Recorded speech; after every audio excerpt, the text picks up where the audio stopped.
This is Mostly Grief with Matt Wilson. Welcome to Chapter 4, Letting the Body Heal. So, treatment was done. Chemo, done. Radiation, done. Now it was time to let the body heal. 10, 12 weeks or so, that was the plan. Give Kelly's body time to recover from everything we'd thrown at it. Chemo and radiation and all that. So what do?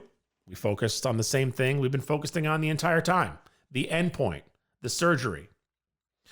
So we knew the surgery would be sometime around Thanksgiving. And we loved our surgeon. And we loved the hospital too, St. Francis on Long Island.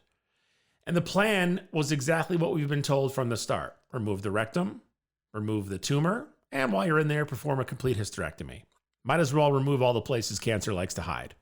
So yeah, rectum, tumor, hysterectomy. That was the plan. Big surgery, 5-6 hours.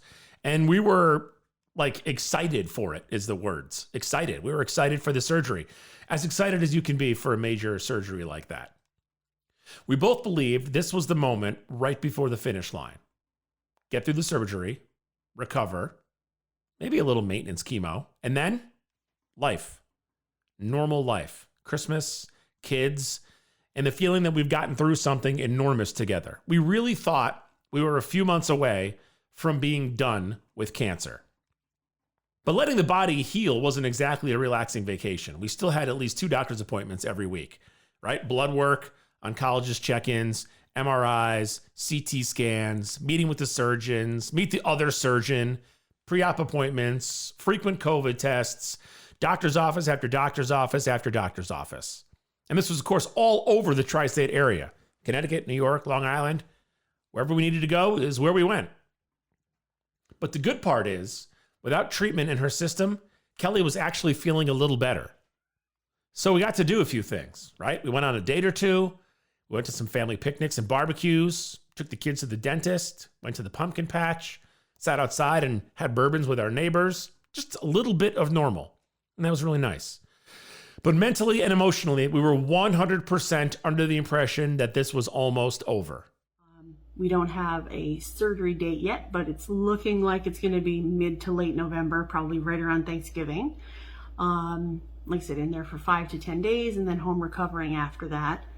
And then I probably will have to have an additional round of chemo. Don't really know, to what extent that will be.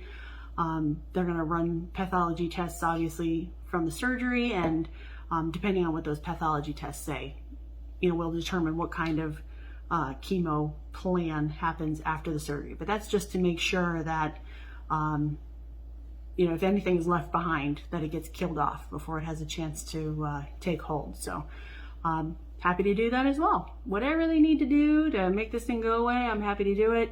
And it's all progress in the right direction as of now. There you go, baby.